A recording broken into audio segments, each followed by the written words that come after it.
Some of you have actually responded to some of these questions already, and put that out in front of you if you would. If not, try to sit with someone who has it.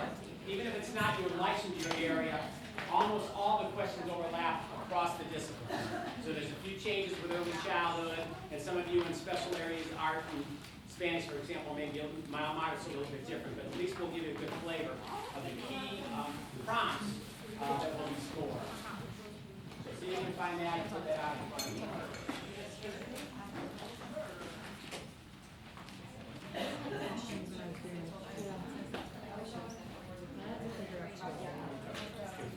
I know it's kind of like this.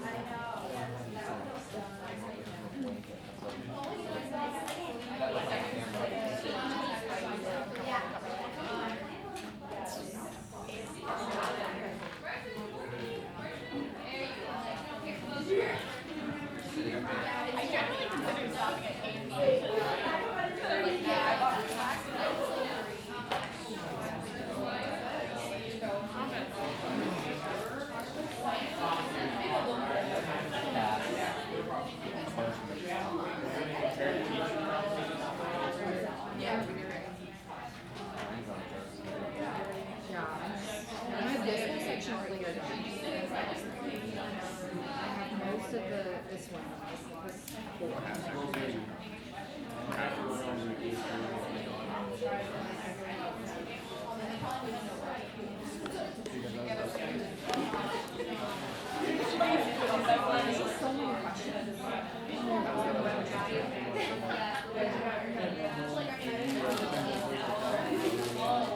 Okay, let's get started. Welcome. I know that things have been kind of crazy. We were just talking over here. There's been so much illness, both here at Baldwin Walls. We've got a lot of students missing classes. Some of you have been dealing with a lot of missing students. Some of you with a lot of missing faculty and staff, which is a concern too as well, obviously. So we do the best we can as we plug our way through this, trying to stay healthy, do the things that will keep you healthy as well. Because of the fact that you guys are under a lot of stress, a lot of demands, a lot of time taken up. We were laughing here about how a day might go fast, but the week takes a long time, and all of a sudden you get to Saturday and Sunday, and like that, it's gone, it's Monday morning. And you're right back to it. Don't get too overwhelmed by all the stuff out in front of me here. Some of these things are for my benefit, but I do have a couple handouts and some things I need to share. First of all, I'd like to go over the calendar. We already have a revision we had to make for tonight because the voucher codes are not in. So we will not be doing the voucher codes tonight. We'll do those as soon as we get those. A couple people helping us track those down, but you can't register until you can do the payment voucher. So we'll wait, hopefully maybe next week, maybe the week following that because of the modules next week. I also wanted to remind you that that the OMLA conference for middle school, coordinated by Jeff Cicerci, is going to be this Thursday night, 6 o'clock in Sandstone 3. They plan to meet from about 6 to 8. There'll be a principal's panel there. Great opportunity for you to network for anyone who has licensure in those areas. So although it's the middle school conference, remember that, for example, the AYA grade levels overlap those grade levels as well. And you never know where you may make a contact with somebody for a 7th or 8th grade classroom, but they're looking for you, for example, in terms of what you're able to teach and what you might know about where you need to take these kids as they move on to high school. For some of you, as obviously you have grade 4 or 5 endorsements, those grade levels are also included in that band for middle childhood. So that's Thursday night, Sandstone 3 starting around 6 o'clock. There'll be a really neat principals forum and questions and answering time and things like that. Strongly encourage you to attend. Next week, although most, maybe all of you don't have school, we are asking you to come in here as close to 4 o'clock as you can. So have some fun, relax, use your 3 days. Some of you even have a 4-day weekend because some of you have in-service or things going on Friday. But we need you here about 4 o'clock next week because Dr. Malcolm is going to do the OPAD module with you. And he's the one that wrote it. And he's going to need you to have a laptop or a tablet with you. Probably better than trying to do it on your phone. So if you'll bring that with you, you'll work your way through that module. Some of it's watching some videos, some answering some questions, some discussion, those kinds of things. As soon as he completes the OBAD module and you take a little quiz at the end, then we're going to fly through the other 2 modules. I'll be sharing with you information and executive summary of the professional development module. Then you'll be working together as teams to complete what I call an advanced organizer. I have summarized those summaries for the key points, and you'll be working with your team to complete the advanced organizer.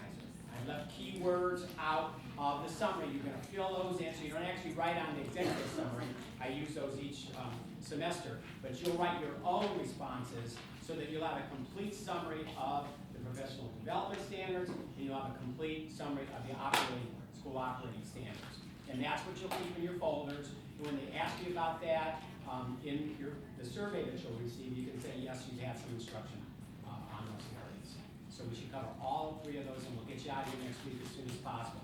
But we would like to start, Dr. Malcolm doesn't have a class that lasts this long, so he's actually staying to help us out. So if we could start as close to 4 o'clock as we can, I would really appreciate that, okay?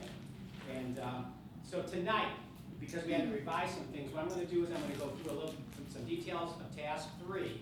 Then I'm going to go back through the key prompts, and that's why I need you to have and be able to look on somebody's questions and prompt pages. And I'm going to share with you some things that they're looking for and things I want to remind you about. So we'll run through task 1, 2, and 3, taking a look at some of the prompts, not all of them. We're taking a look at some of the prompts you have to respond to. When we complete that, then a little question and answer time. You guys can give us a little update on where you are. I'll be doing just a little survey of where you are in terms of teaching the learning segment or working on task 1 commentary, wherever you might be. Then we're going to complete the evening.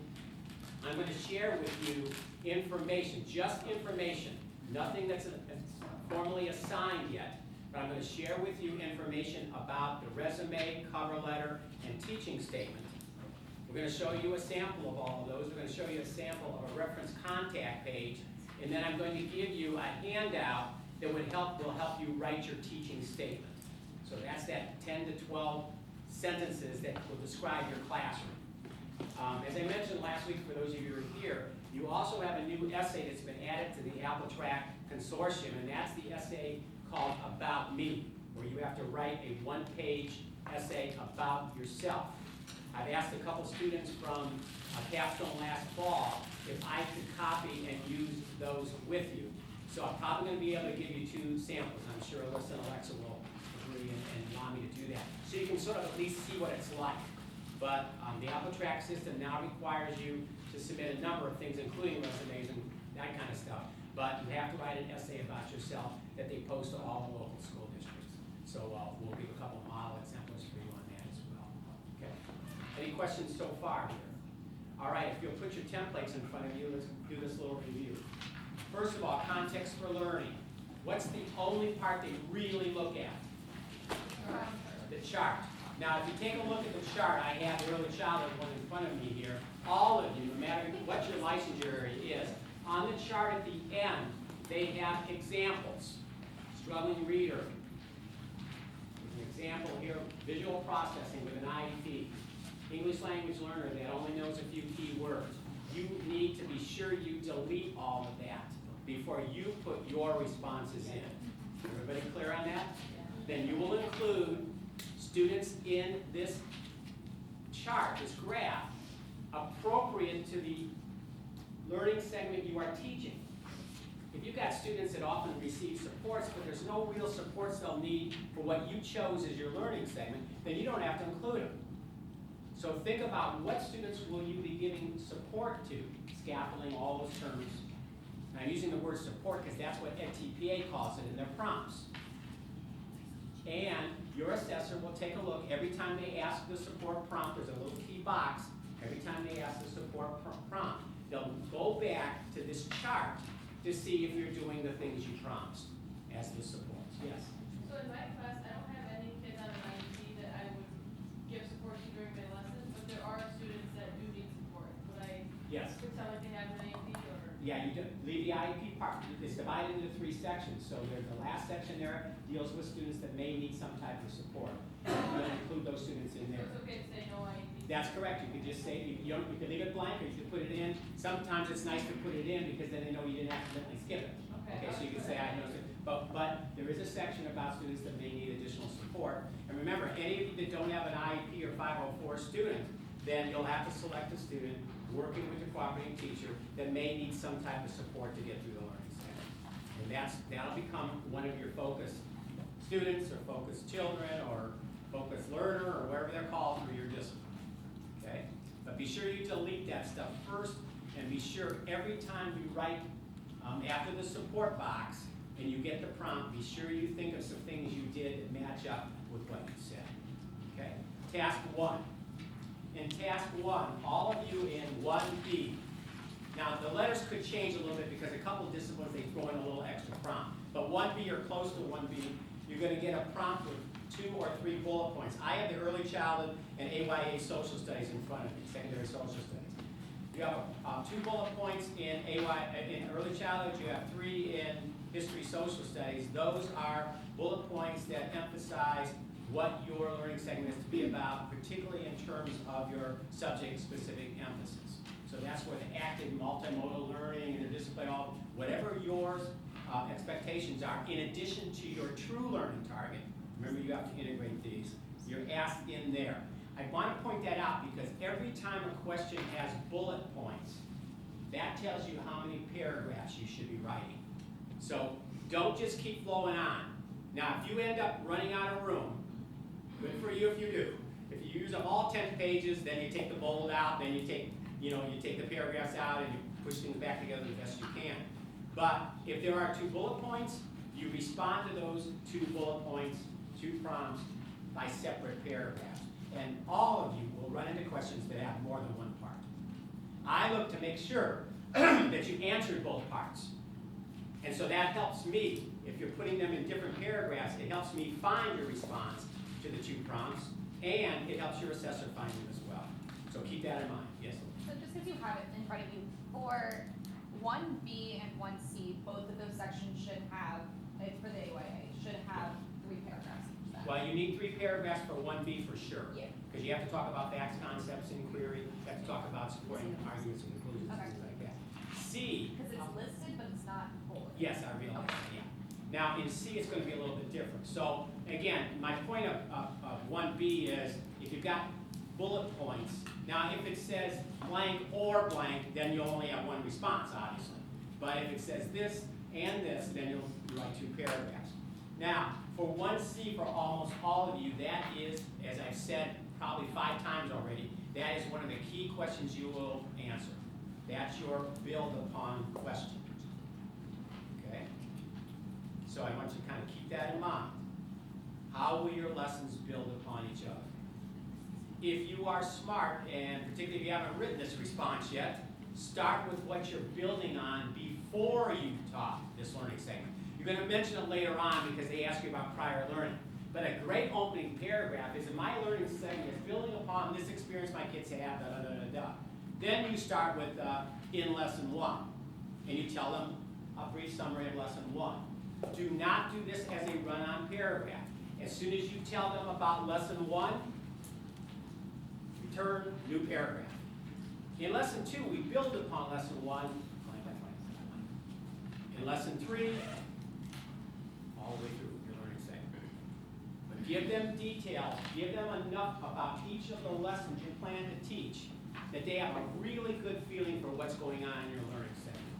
And I mentioned last week, they should be able to read your 1C and know what's going on. They shouldn't even need your lesson plans. So write some detail there. That might be a full page response, but put the detail there.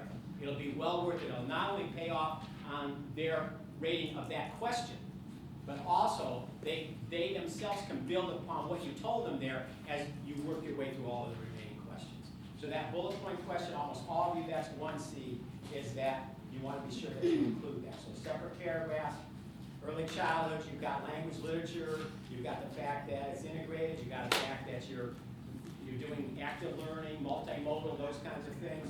Social studies, I wrote down things like making connections, concepts, inquiry, interpretation, analysis, all those kinds of things. Be sure you're including not only a summary of your learning target that you took from the Ohio Learning Standards, but you've got to throw your SSE words in there as well. I'm doing integration because we're doing this, this, and this. I'm doing inquiry into helping my students make conclusions or support their arguments by doing this, this, and this in lesson 2. So you've got to throw them both together. The learning target you selected and what they forced you to do as a part of your learning segment. Yeah. That's like the one that's like analyze or whatever in the box. Yes, that's right? correct. Okay. All right. In part two, so let's go on to question number 2. In question 2, you are asked about somewhere. For some of you it's 1A, for some of you it's 1C. You're asked about prior learning and prerequisite skills. Early childhood, I think that's 2C for you. Almost all the rest of you, that's 2A. What's the prior learning and prerequisite skills? Now, you've already mentioned some of that, maybe in that opening paragraph, but now here you give it in detail. What are you building upon in terms of the prerequisite skills students need to be successful in this new learning segment? In prompt 3, that's the first time you will write principles of research. So in prompt 3, as you respond to those questions, you need to be sure that you are responding to what best practices are you using. And who are you going to cite? Marzano, constructivist theory, because you're building upon prior learning. Bloom, at least at what level? 3 or higher. So you're applying, you're analyzing, all those kinds of things. Now you can throw in other best practices, but those 3, try to embed those, and you'll repeat some of those as you work in task 2 and in task 3. Because both of those, as I've mentioned before, have prompts that require you to cite best practices. But for the first time for all of you, it occurs in question 3. Throw them in there wherever you can, whenever you mention, whether you're doing a summary or whether you're having students apply something, whatever it might be. Alfie Cohn's a great one to cite. If you have any collaboration going on, if you have any student choice going on, cite Alfie Cohn. Those are 2 of his 3 C's. So almost all of you probably have some type of collaboration, some type of group work or whatever. Be sure you cite Alfie Cohn. Okay? And 4 is where you address the vocabulary. If you're early childhood or Spanish, you're lucky because you don't have much going on there. So early childhood, it's just the vocabulary terms. Catalina, you'll do the response, but mostly it's the language connections that you're going to be making. So we kind of excuse you. But the rest of you have the complicated prompt, the vocabulary, because you must choose a language function, verb, from the box. You must then tell them the key vocabulary terms, just like early childhood's going to do. Then you must select whether you're focusing in on syntax or whether you're focusing in on discourse. Discourse is classroom discussion. You're asking questions, you're prompting them to respond, you're building on each student's response, they're asking questions back to you, and you've done this with intent. You should know when classroom discourse is going to go on by the fact that in your lesson plan, you prompted yourself by some key questions. So you should be able to anticipate when you're going to address this, particularly the vocabulary terms. Where in this learning segment are you going to have the kids saying and using these terms? That's what they expect of you, but you've done it with intent. So for everybody else, you've got to pick that language function verb, that's an overarching theme on top of the subject-specific emphasis, on top of your actual learning target. You've got to throw that verb in somehow. Then you have to tell them the vocabulary. Then you must choose one or the other. What's syntax? What's syntax? Somebody help me out here. It's anything done in a procedure or progression. Anything done in an order. Step 1, step 2, step 3. Main idea, supporting detail. Whatever that might be, that's syntax. Can you do both? Can you have discourse and syntax? Absolutely, they will reward you for that. If you plan a class discussion at some point in time, at least one big one, and you can add something that's done procedurally in step 1, step 2 of your learning segment, do them both. They will reward you for that. Okay? But vocabulary is very important. Remember, you're going to prove vocabulary use in task 3. Now you're just telling them about it. Here's the words. I'm going to try to get my kids to understand. Later on, you'll have to prove it. Okay? And then finally, in prompt 5A and B. 5A, they ask you about, remember they call them formal and informal assessments. And you have to tell them about how you're checking for understanding in a formative way, formative assessment during the learning segment. What are some of the tools you're using? Your questions and exit slip, whatever little quiz you might be given, whatever it is. And then, of course, you have to tell them about your formal assessment, what we would call the summative. For some of you, they will also call that the common assessment eventually, particularly early childhood. But common assessment applies to every one of you. Every student in the section of the class that you selected must do that final project, whatever it is. Where will you load these formative, informal, and summative, formal assessments? Where will they see those? Task 3. They'll see them in task 3, yes, the formal one. Where else will they see them? Part D of task 1. You have to upload the blank assessments. Informal and formal. You have to load something. So if nothing else, it'll be the formal assessment, or the instructions for the formal assessment if it's not a quiz or test. Remember that all other instructional materials that you do not call an assessment get uploaded in Part C, instructional materials. Okay, yes? So would a pretest then go in the? I would put the pretest in the assessments, actually. We're building upon that and getting information from that and so forth. All right.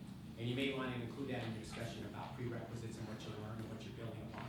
It's in my pretest, or whatever you end up calling my pre-assessment, you can say you learned these things. You can also address the anticipated misconception question from that. Okay. There's task 1. Once again, I'm going to tell you, once you have taught and taped the learning segment, and once you have completed the task 1 question, so context for learning is done, task 1 questions and prompts, you are more than halfway through this project. When you finish task 1, you do not have to send the context for learning information to us. But when you finish task 1 commentary, writing as close as you can to the page limit, you need to email that to us, to whoever is your instructor for your section. Okay? So you don't need to make a copy of it and bring it in. Just email it to us. Be sure you use the L for me, DLVAL. All right? Just email it to me. I'll make the copy, and then we'll add whatever we can in terms of commentary and additions. Almost everything we do will be additions. Think about adding this blank, blank, blank, because we're allowed to suggest that. Okay. But I really want you to push hard. Get through the teaching and taping of this learning segment and get through task 1, and you're more than halfway there. Task 2. Pull it out in front of you.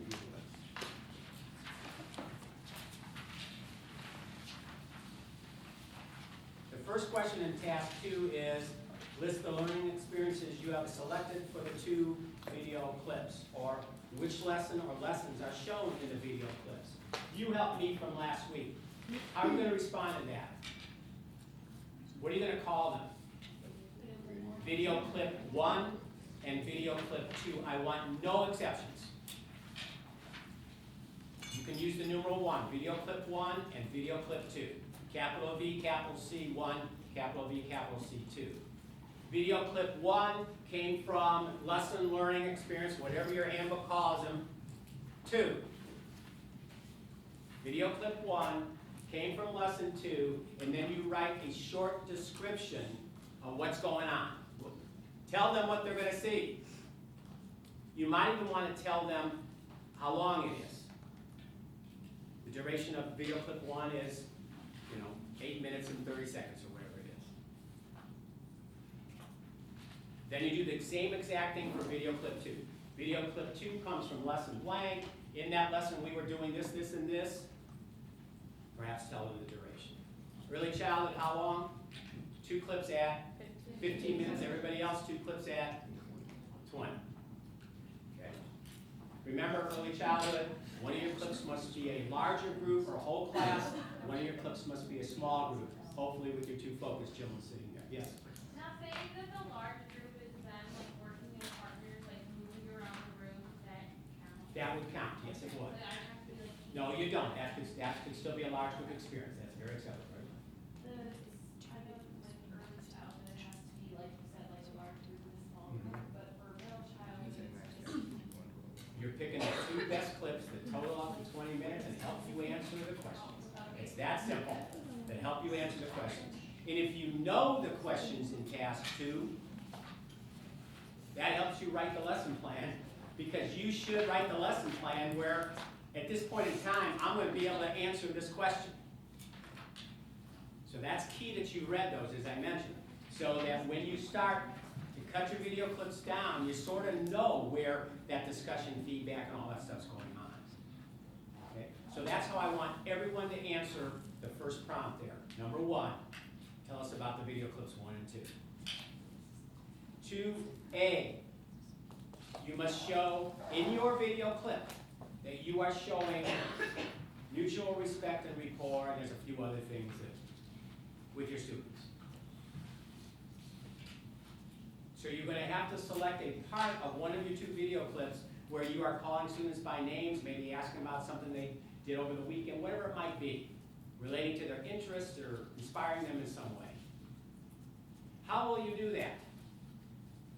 What's it called? I've got this part of video clip 1 that shows that. How will you tell your assessor? What's it called? Time stamp. So you will tell them in video clip 1 at, and you give them the time. Not the time from the original video, the time in the edited, shortened video. Look right here, you'll see me interacting with these 2 students or whatever. I began the lesson by talking a little bit about connecting to their interests and so forth. Those are called timestamps. Timestamps can be a single time, start looking right here, or you can give them a range. From blank time to blank time, we had a classroom discussion about something. Okay. So for all of you, you have that prompt. In 3A, you have a question that references the subject-specific emphasis. So once again, you're going to have to tell them about, during the learning segment in these videos, we talked about whatever it might be. This being interdisciplinary, this being active, this being literacy lesson, this being something about analyzing text and supporting conclusions, and whatever your SSEs are. Your SSEs are shown in many different places, including right in these questions back in task 1, that second prompt. Every one of you, the bullet points are the SSEs. In 3B, they're asking you to link the learning segment to these SSEs. You're going to say, but I already answered that. I answered that back in task 1. I'm answering it again. Now you ask me again. Yep. There's several prompts you'll feel like I already wrote this.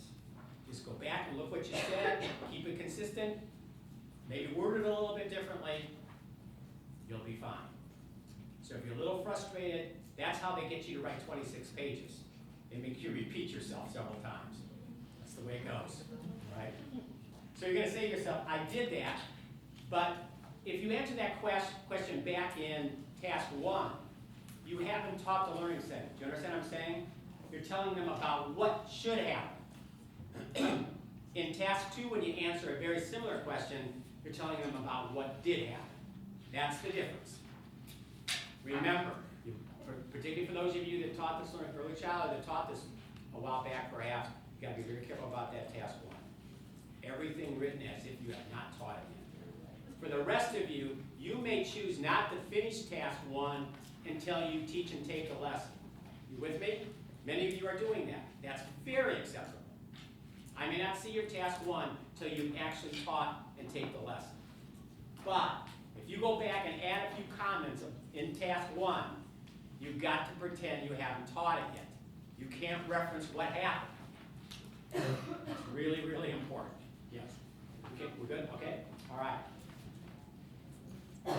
So in 4B, they ask you again to talk about the keys there. Then finally, task 2 finishes with the changes question. What would you change? 5A and there's a 5B. 5A, what would you change? How will you start that?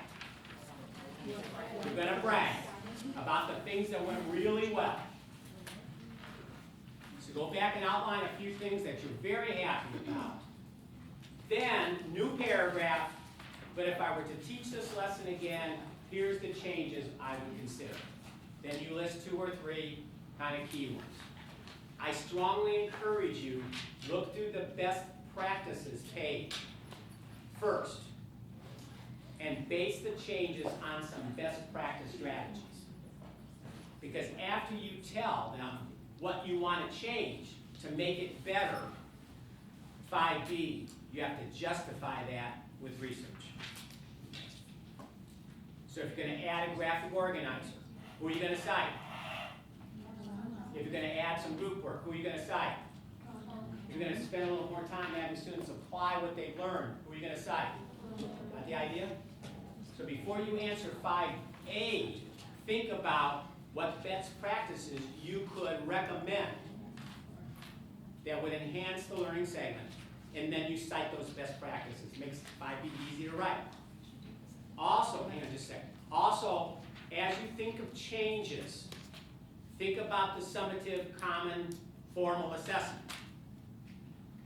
Was there something that didn't go the way you thought you wanted to do that? You might then be able to reflect in this last question, 5A. What might you have done so the kids would have done better on that section of the formal assessment?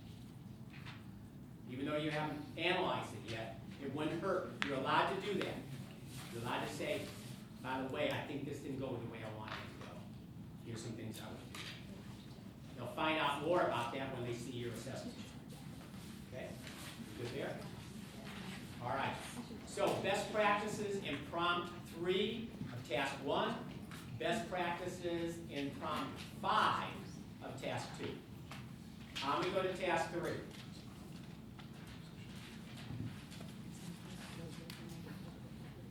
If you got your act together for task 2, it won't take you that long to write.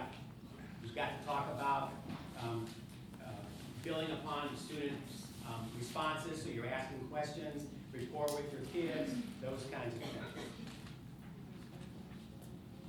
Task 3 gets really tricky because you're going to have to look at both the task overview page and the evidence chart, because many of you have video clip requirements in task 3. You've got to show things in video. Some of you can show it in video. It's an option I would strongly encourage that you do. But early childhood, you got to show your 2 kids for how long? Up to 5 to 7 minutes. You've got some video that you're showing of your kids. Evidence of learning, evidence of feedback, evidence, now. So be very cautious about that. So be sure you look at the guidelines so you know if you have additional video requirements. Finally, in task 3. In task 3, prompt 1A, they ask you to review for them the learning target and the connections to the SSE. Well, you've already told them that amount, that's it, but they want you to do it one more time. Tell them what your learning segment was all about. Doesn't need to be as long as that 1B answer, but just tell them a little bit about the learning segment that built to this formal common assessment. In 1B, you will create a table. It gives you the option. We do not give you an option. You will create a table. The table will begin with focus student 1, focus learner, focus child, whatever your handbook calls them. 1 and 2, for many of you that'll be 1, 2, and 3. For you, it's all about the kid you chose, Nick. Yep, whoever you chose. Then student 4, 5, 6, all the way down. No names, just by numbers.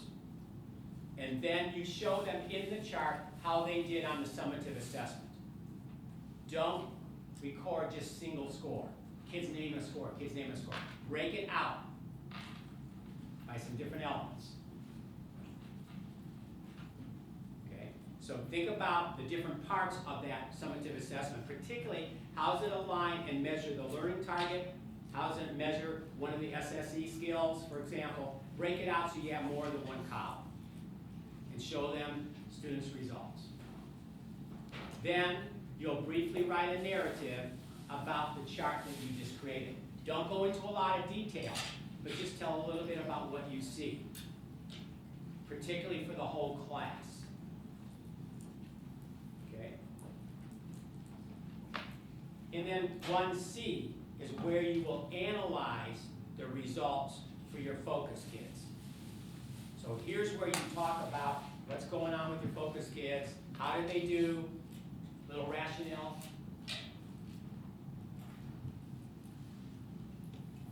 And early childhood, you have a 1D, you have a 1C that you have to talk about the class first, and then a 1D that you have to talk about the 2 kids. The rest of you just talk about your 3 kids. So you have to talk about their results and what you see in the chart. So all of you at some point in time will talk about how the whole class did, and then you'll detail that out to how the focus kids did. And 2A through C, there's an A, B, and C there, all deal with you giving feedback to these kids. You must show evidence that they received ample feedback. Early childhood, you're supposed to collect 3 work samples for both kids. Early childhood, you're supposed to write observation notes for each kid after each lesson. So focus child 1, you need to outline your own thoughts about how that kid did on that day. Got a whole nother page for focus child 2. The rest of you, you'll simply be citing what did you collect as evidence and how did you give them feedback. You can show them feedback on documents, including the formal common summative assessment. And you can show them feedback you gave in any of the videos that you used. You can even create a feedback video of you giving the class feedback, including the 2 or 3 focus kids. But you've got to be sure that you get a lot of feedback, so that while you're taping a lesson, ask them questions, give them feedback, have them build upon the response. But in task 3, you're required to show it. So you have to show them by taking pictures of their summative assessments or any of the formal assessments as well if you give them feedback. And anything you might have in video. Now remember, if it's a task 3 video, you do not have the severe requirements of task 2. Task 2 videos must be what? Unedited straight minutes. In task 3, any video you submit can be pieced from all of the videos you took for the entire learning segment. So early childhood, you're just going to go through all the tape you have. Every time you caught your focus kid in the picture, splice it in there and say something about what the kid was doing. Because you can pick it from any of the videos. It doesn't have to be. Now, if you do show it in a clip you selected for video 2, you can cite.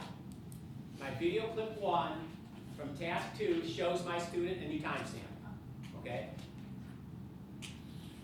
But I would strongly encourage that you have video evidence and written evidence. And it needs to be more than great work or I'm proud of you. You've got to, in the actual comment you write, tell them why you are proud of them. Tell them why you say this is great work. I like the way you did this. You particularly focused in on this. So be very specific about that written feedback. Really, really important. In 3A, you will show them evidence of language use. This is where I can't demand that you do it, but I'm going to strongly encourage you to create an academic use video clip. Up to 5 minutes. Again, because it's in task 3, it does not have the severe requirements of task 2. So you can pick throughout the entire learning segment anytime kids were using this language. You're prompting them, that's fine. You can even say the word yourself, but they need to say it and show they understand what these terms and words mean.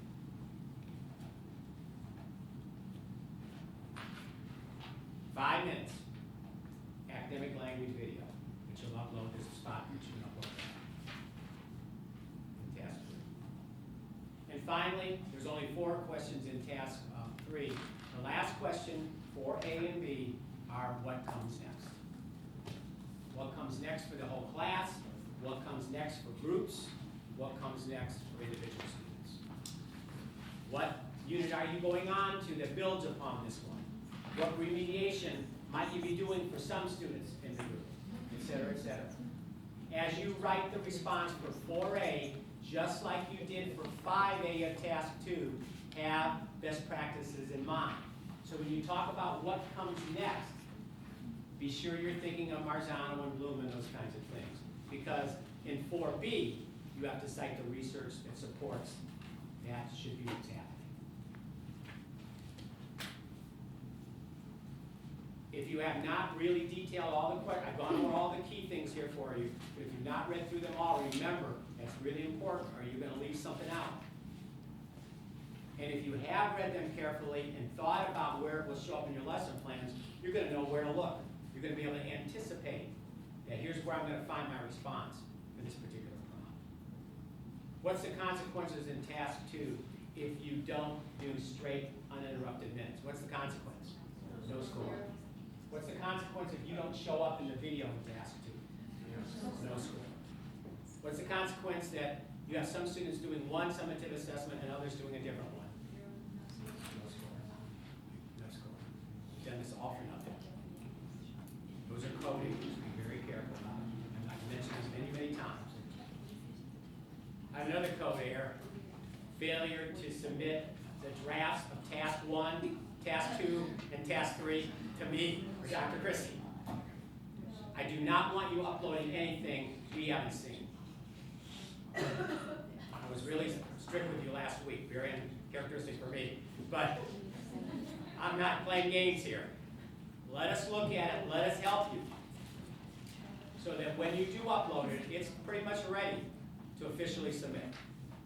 Now the way you do that is, after you complete typing task 1, all right, remember it's a word bracket document. Are we all on the same page here? So you click inside the bracket, you start typing your response. I mentioned to you before, if you highlight and bold the bracket, then everything you type is bold, makes it easy to read. If you've got bold type and you've got paragraphs, it's so much easier for us to proof it, and so much easier for your assessor to score it. So those are critical things. But you've got to be sure you follow those guidelines. Do you need brackets for each paragraph or each response? No. As you're responding to a prompt, even though if it has more than one part, there's only a bracket at the beginning and at the end. Okay, So you don't want a bracket for each paragraph? No, I do not want a bracket for each paragraph, no. Yeah, the response to that prompt, even if it has 3 or 4 paragraphs, should start with the bracket and end with the bracket. No other brackets. Okay. Now, the cool thing, as I mentioned in task 3, all those videos can be interrupted. They can be spliced together from a number of places.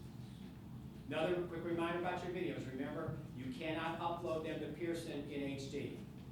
So you've got to export those back to your storage device, whatever you're going to use, in a medium file.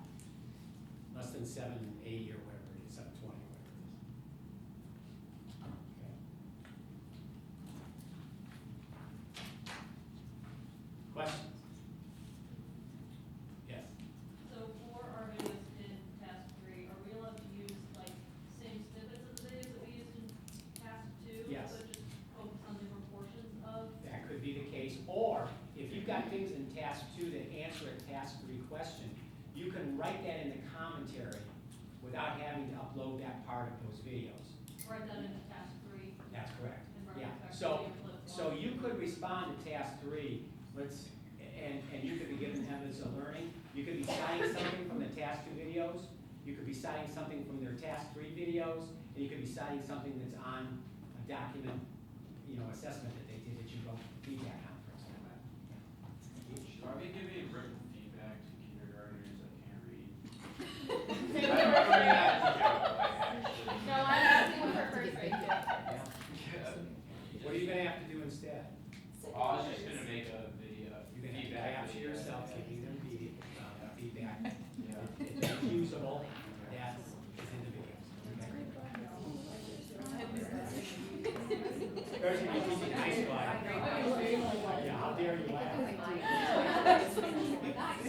right.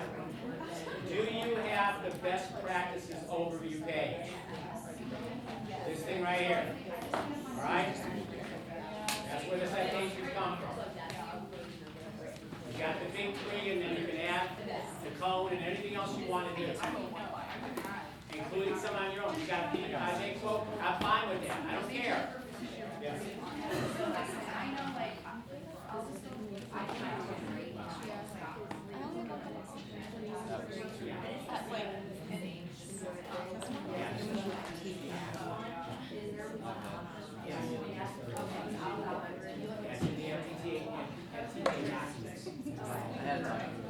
All right. Take a deep breath. All right, now.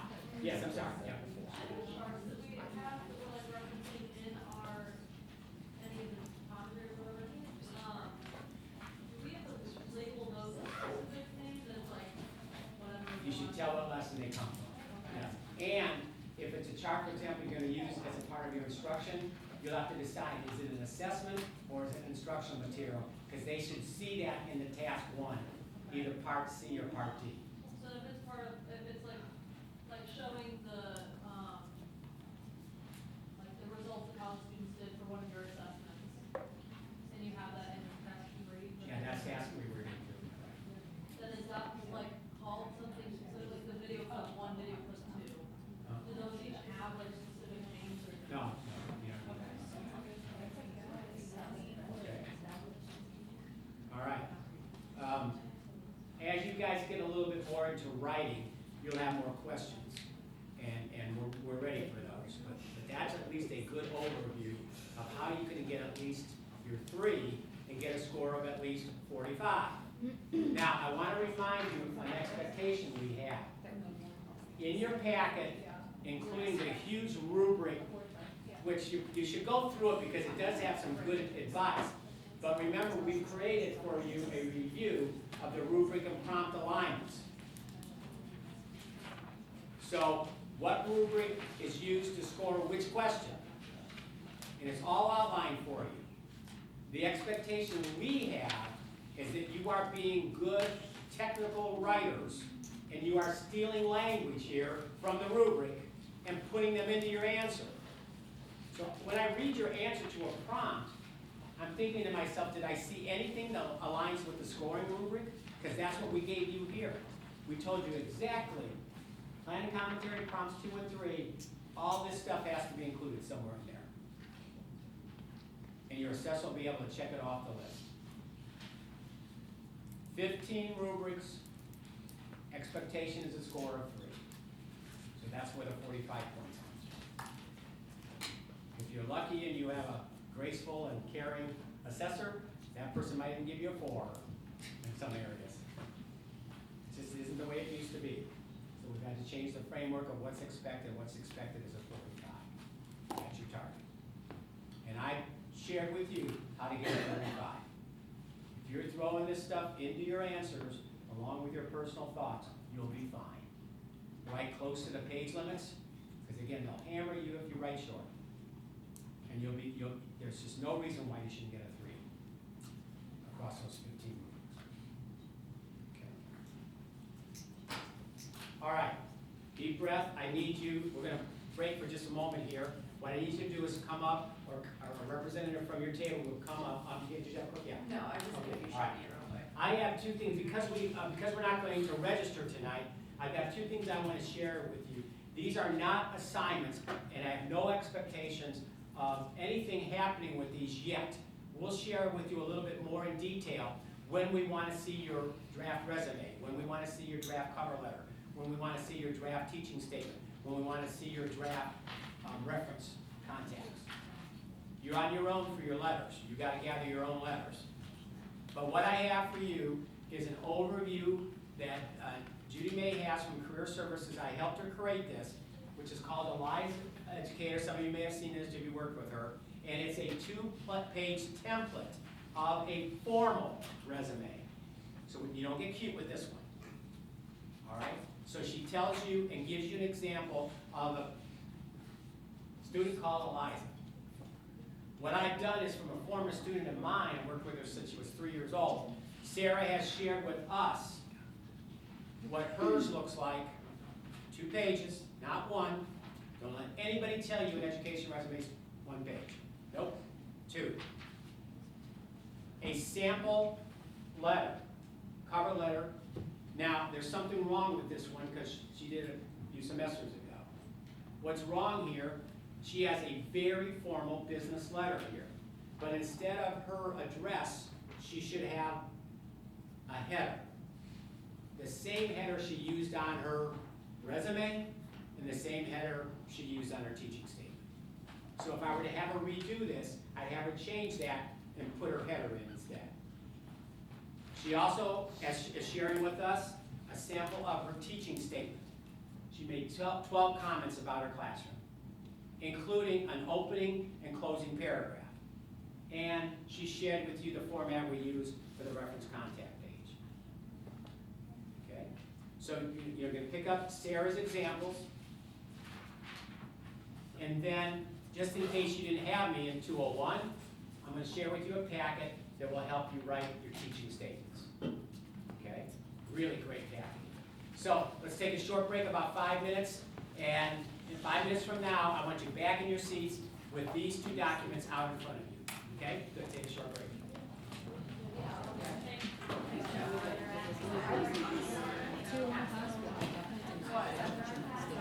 No, it's in the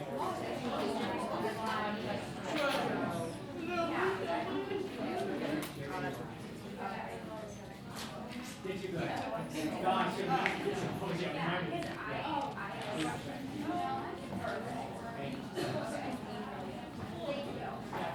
You guys would have heard that back. Oh, okay. Oh, that's interesting. It's an organization, huh?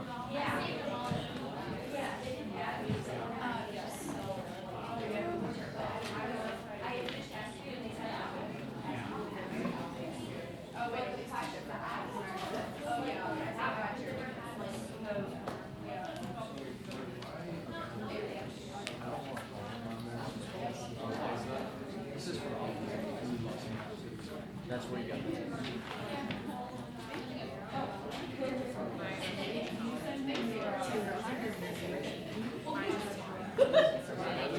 I was about to say, because instead of learning how to write a resume, I literally took the 201 way back in download. 2016. yeah, she was right. I like took it a lot. I like In our education. tech courses, And then I had to pause. This is not the question. This stuff. I had to finish and catch up. And he was I think last time I had a channel. I said, recording everything. They said, like, about the tech courses.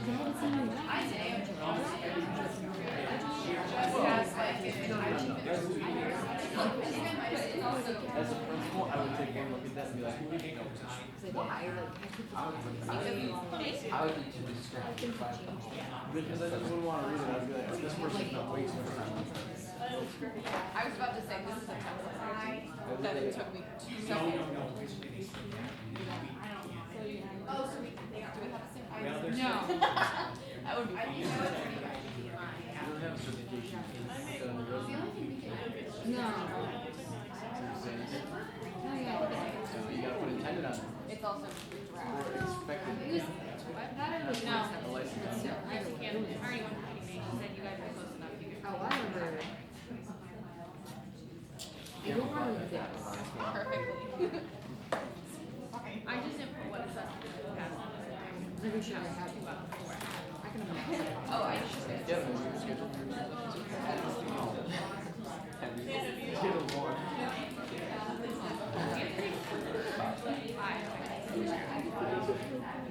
I scheduled one for the 22nd. I'm gonna do content on the 22nd.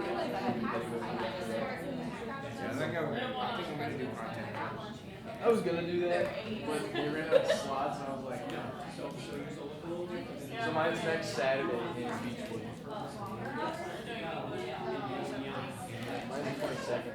Beechwood, because that was the only place I could get a Saturday appointment. That way I don't get the first Monday. So, are you using this stuff? First off.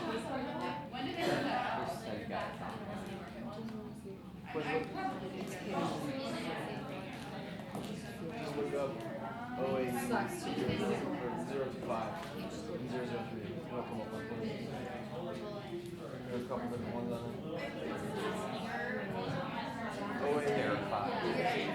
What do you have? 003 because we're AYA, whatever your contact code is. So, yeah, put it. And they have. It's a sports event.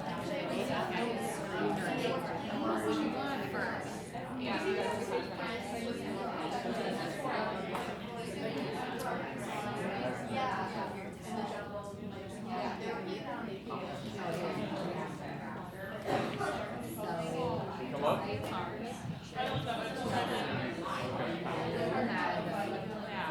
So they get heavy with stuff.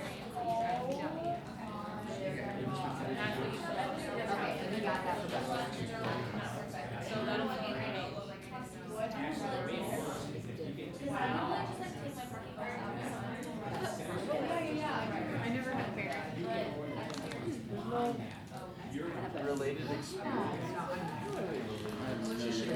Yes, I do. I talked to you.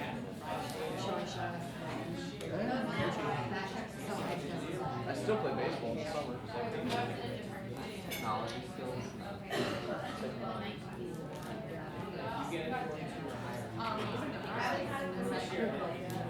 We use Google Classroom, so I love Google. I wish. You know what I mean? What really needs to be back. You don't like Power School? I don't like this classroom. I don't use the classroom in Power School. Because I'm on grades and they'll just disappear. You have to hit save. I do. You can't close out and if you don't. It's because if you go into this little assignment, it doesn't Do that. Go to the score sheet. Go to grading, go to score sheet. And then click wherever it is, just put the grades in. And then hit save. It always works. I figured these things out. I still hate it. I already told you that from the beginning. Well, I didn't know until 2 weeks that it's 2 weeks after I put grades in. They're like, when did you get grades in for this project? And I was like, oh, I put it in 2 weeks. And you're talking about it. We don't see them until what?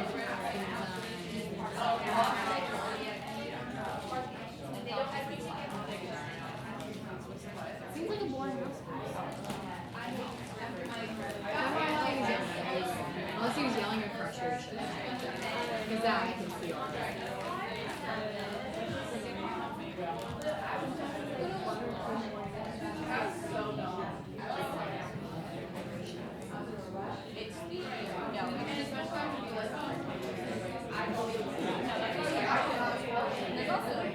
I was like, there's like she's definitely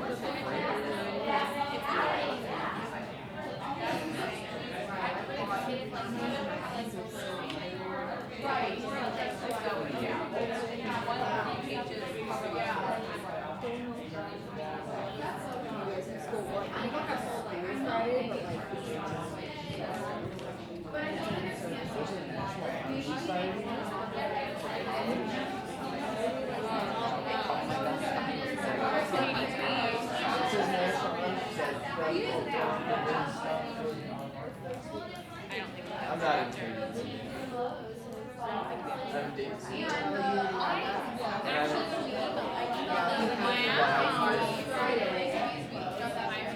kids don't have one day.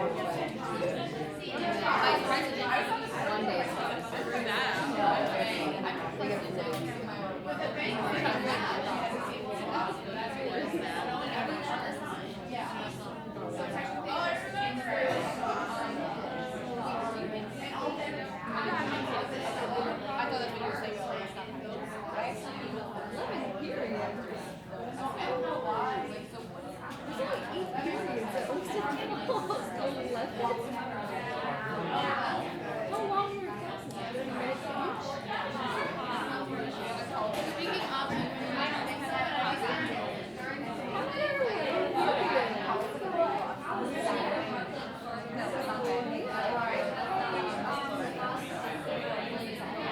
Oh, is it one of those? There's 7 or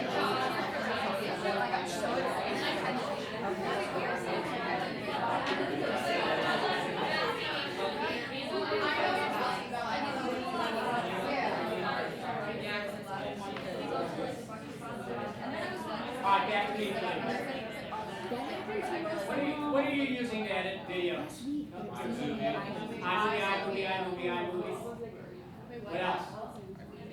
The video app on Microsoft, that notebook, whatever that is. WeVideo? You might have been told in what class? Yeah, Windows or something? Movie or whatever. 314, whatever. You might have been told you have to. No, you do not have to use WeVideo. Oh. No. I love the meeting type class. The justification for that is if you have an iMovie, you use iMovie. Okay, you can use Movie Maker, and there's a few others too. Anybody else using a different app? Most of you iMovie? So yes, you can use WeVideo, but there's no requirement. I don't know where that came from. You're more than welcome to use iMovie. Right? Good there? All right. What are you cutting out of your lesson plan? What are you cutting out of your lesson plan? All that reflection stuff and all those kinds of things. The header, BW, all of that. You can even take out part, if it's too long, you can even take other parts. They don't necessarily need to know the college career rep. They don't necessarily know the Ohio Tech standards. All right? So you can take out, you can leave the core there, but make it an appropriate length. So what's the paper requirement for each lesson, or is it for all of the lessons? 4 pages per lesson. So it's the number of lessons you taught times 4. Okay? Okay? All right. Let's take a look quickly at the 2 documents here, and we'll get you out of here. Let's look at the Elijah Educator one first. You can get cute with all kinds of ways that you're going to tell people about yourself. You're going to have that about me essay you're going to write. You can do a trifold about all of your kinds. You can do electronic portfolios and have cool things about you. But you should always have a formal resume. We've met with superintendents, principals, all kinds of people that do hiring. They helped us develop this. This is what they want to look at. Judy May will be in to see us, sharing some things with you before the job fairs, and she'll reference this as well. So this is well documented as to what they're looking for. 2 pages, pretty much the way this is sectioned. Now you can revise this a little bit, and I'm not going to complain about it, but remember it's reverse chronological order, so your clinical practice will come first in your citations of your teaching experiences. And then take us all the way through the 2 pages, keeping the margins, the size of the type appropriate, so it pretty much looks like you've filled most of 2 pages. Okay. Then I gave you Sarah's example here, so you can take a look at that. Notice that she put a lot into the clinical practice experience. That's what they want to see. For those of you involved in internships, make sure that you call it that. So if you've been in a formal internship that puts you in a class for 2 semesters, somewhere be sure you're outlining the fact that you were a part of an internship and a full year experience with this school, with that teacher, with that group of students. Would it be separate than CP, like would you have a separate? I would, yeah, or I would put maybe a clinical practice / internship or something like that. Just be sure the word internship is there for both semesters. Because you're considered to still be technically in your internship here. It's a year-long internship. Okay? Then you can see she included all these other things. Remember, one of the things I try to emphasize here, if I'm interviewing you and I'm looking at your resume, one of the questions I'm asking myself is what are the things you did while you were going to school here that you did not have to do? So I'm going to look at the related experiences. I'm going to look at the clubs and organizations, and did you do a study abroad, or did you do volunteer work? I'm looking for what you did beyond what you had to do. I know the courses, as a principal or superintendent, I know the courses you had to take to get your degree. What else did you do? Make sure your resume reflects that. And by the way, can be raising a family, it can be working, and those are all acceptable things that you were doing while you were completing all of this. Okay. Now, for the cover letter, what would you change? The header that you were using for your other documents would take the place of her address there. Okay. Remember, we want that to addressed to a real person. And then you can see she chose 12 statements. As I mentioned, 10 or 12. Your top 10 or your dozen, whatever it is, be sure you have a little header, a little statement at the beginning, and a little statement at the end. And then you can use the resources. We'll go over those in just a minute here, as you decide on these 10 statements that will describe your classroom. Now, for anyone who's been around me, and particularly in my graduate program as well, but I had Sarah in high school, is that one of the themes I do, and it's even on your best practices page, is these classic articles called Intelligence Friendly Classroom, Fogarty, Relationship Driven, Rogers and Menard, and the Working with Alfie Cohn document. So we've always expressed our classroom as the intelligence friendly, relationship driven, working with learner-centered classroom. There's nothing wrong with you using that phrase, but you can call your classroom whatever you want. A learner-centered classroom or learner-centered environment, whatever. You can use whatever header you want, but do be sure you write a closing statement as well.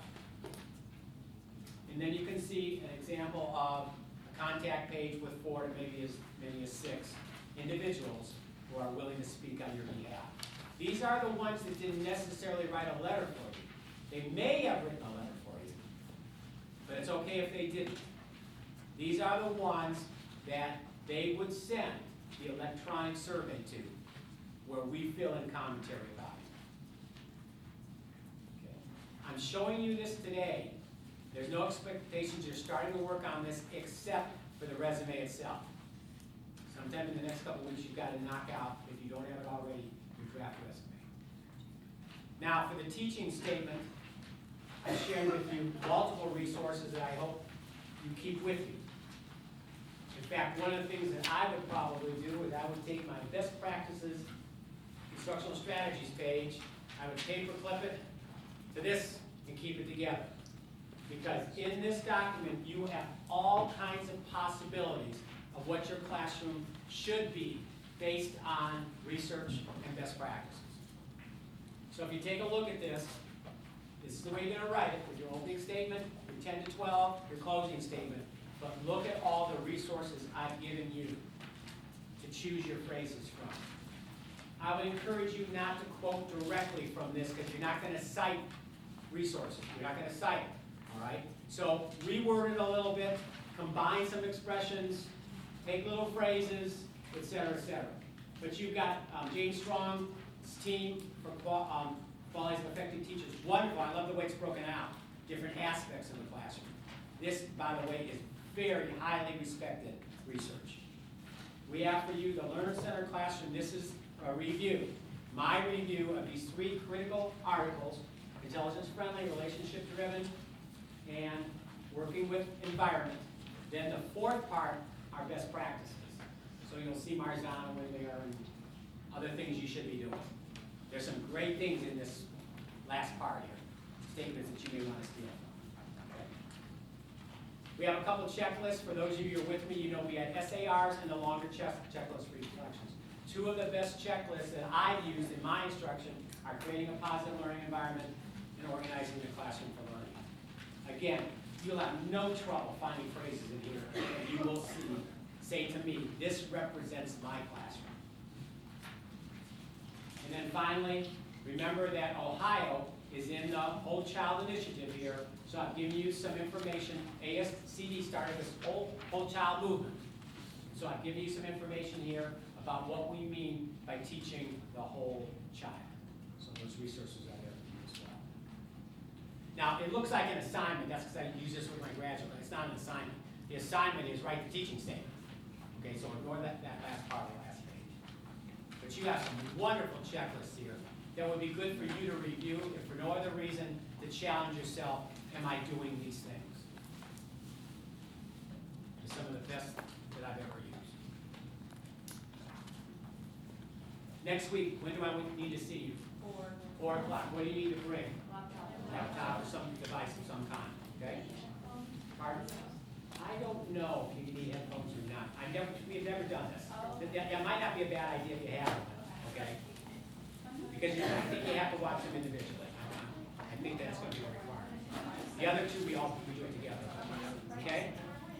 And for anyone who is venturing into task 1, if you do get it written, remember, you can leave a question partially answered.